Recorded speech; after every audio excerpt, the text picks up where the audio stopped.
From a couple of kids in college to helping millions of people cheat on essays, this is the history of artificial intelligence.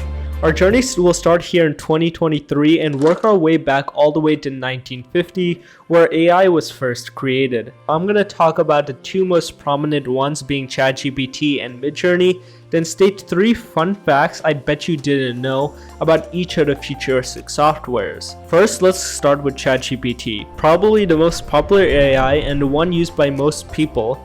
I'm sure most of you kinda know how it works and probably used it before. Here's just a quick summary. So in simple terms, when a user enters a prompt, the software begins to analyze the words and the context of the request and searches through its database of pre-existing text to generate a response. But there are probably some things you have no idea about, starting with its level of intelligence. Unless you pay for ChatGPT 4, which costs around $20 a month, you are using ChatGPT, which, believe it or not, scored better than 31% of students according to C Mashable. But that's not the crazy part, because if you were to upgrade to ChatGPT 4 for an extra $20 a month, then that percentage would skyrocket to 99%, beating out almost 100% of students, only lacking in its lack of current information it has, being limited to only 2021.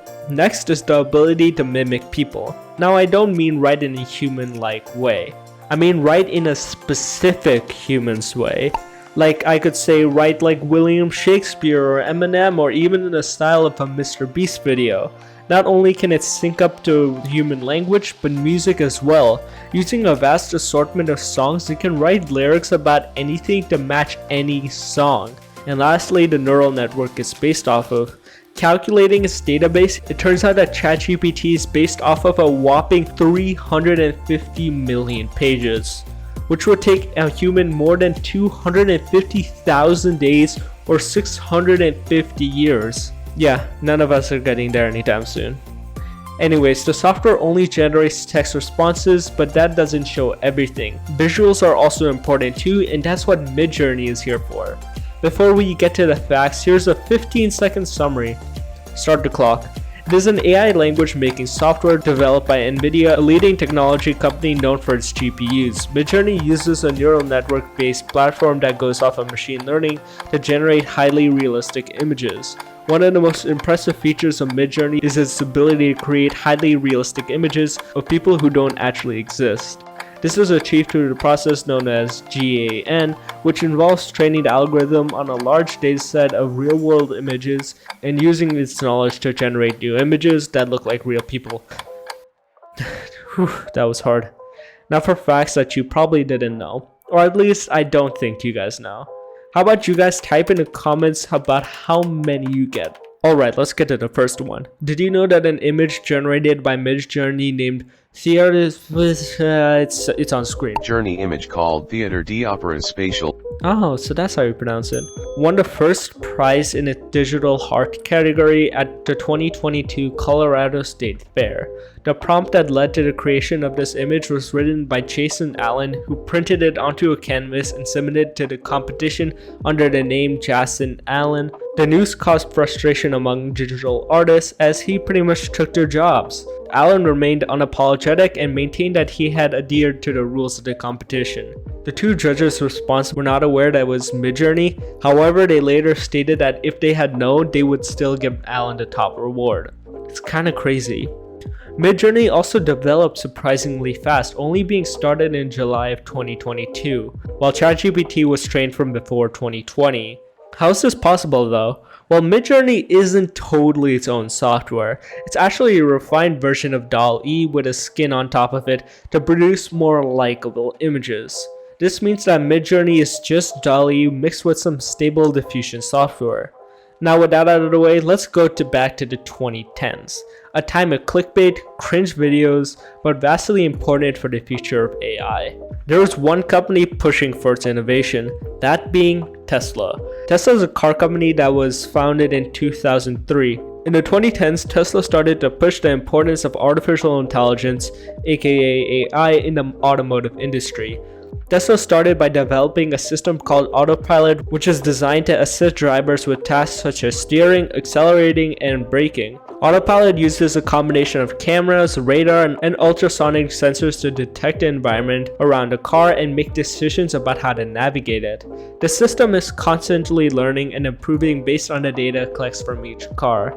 It's got a long way to go. Not only did this allow drivers to sleep in their seats, but also paved the way and showed the world that AI is not just a showcase for social media or something in dystopian books, but an actual useful thing to work in humanity's favor. Now let's move to the 2000s.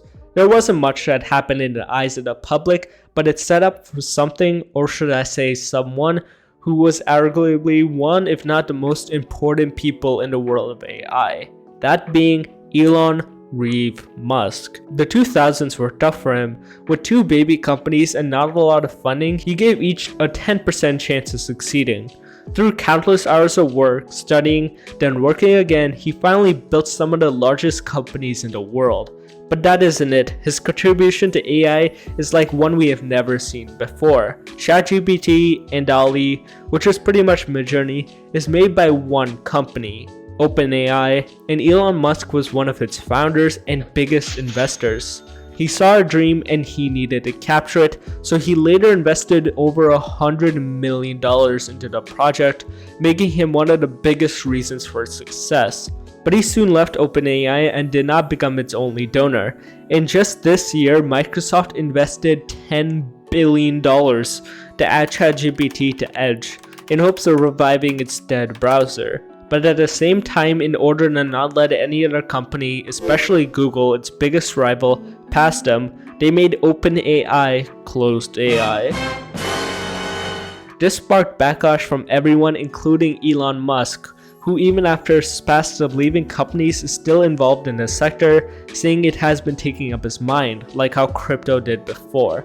He has not held his voice back, like he ever does that, and continues to advocate for AI to be paid to reduce bots, and also for advancements to be held until we can make sure that AI is safe. Let's do a speedrun from the 1990s to the 1960s and only state the biggest things that happened during them. A lot happened in the 1990s that paved the way for softwares we have today, specifically algorithms, the thing that modern softwares learn from. In the 1990s, there were major investments in deep learning, being searching the internet for articles and processing questions and answers from them both. This is the type of algorithm both used by ChatGPT and midjourney.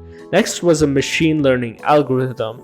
Through trial and error following specific parameters, machines were able to reward themselves and punish themselves for doing specific and most likely random movements. These are the cool videos you see on YouTube about robots learning to walk. I mean, it goes from this to this.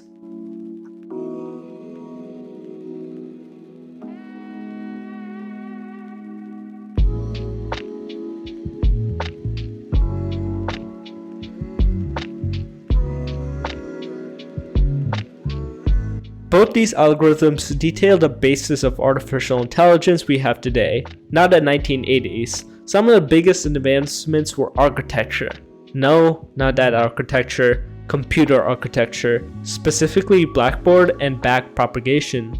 Blackboard allowed multiple algorithms to work together seamlessly to solve even more complex problems, like an actual blackboard in real life. Backpropagation is the basis of machine learning and deep learning, which set the stage for softwares we have today. The 1970s marked the line from theoretical to real-life applications of AI, with machines being used in finance and engineering. It also saw the birth of AI languages such as Prolog and Lisp. Now for the 1960s, the decade after the instance of first AI thinking. The 1960s were exciting with an AI that mimicked human speech called Eliza, though it was in the very early stages and nowhere near where ChatGPT is today. Finally, the founding fathers of AI. The 1940s and 1950s were a time of immense innovation in the field of artificial intelligence.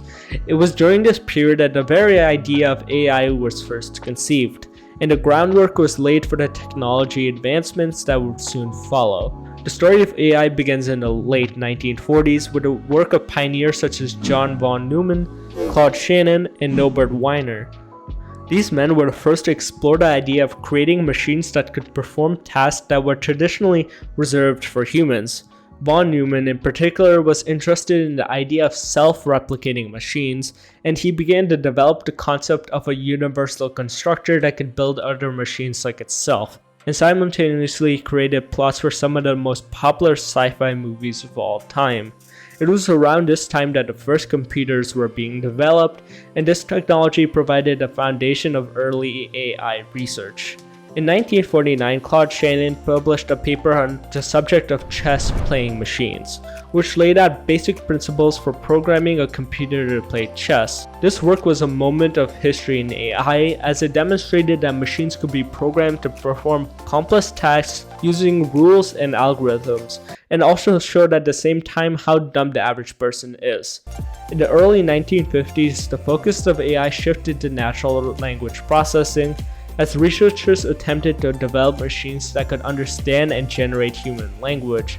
One of the most influential figures in this area was Alan Turing, who proposed the idea for machine intelligence that became known as the Turing test. The test involved a human judge who would interact with a machine via text, and if the judge was unable to tell whether they were talking to a human or a machine, the machine would be said to have passed the Turing test. During this time, researchers also began to develop the first neural networks, which were based on the idea of simulating the way human brains work. Perhaps they wanted someone to talk to at their sad 3 a.m. times decoding, or someone who can actually follow their sleep schedule of sleeping at 5 a.m. and waking up at 7 p.m. These networks were designed to recognize patterns and learn from data, and they were used in a variety of applications such as image and speech recognition. One of the most significant products to emerge from this area was the logic theorist, which surprisingly wasn't developed by MatPat but instead Alan Newell and Herbert Siemens in 1956. This program was capable of proving mathematical theorems using a set of axioms and rules of inference, and it demonstrated the potential of AI to solve complex problems. Overall, the 1940s and 1950s were a period of great innovation in the field of AI, as pioneering researchers laid the groundwork for technology's advancements that would follow. The founding fathers of AI were driven by the desire to create machines that could think and learn like humans, and their work paved the way for development of modern AI technologies that we use today. That is the history of AI. Like and subscribe.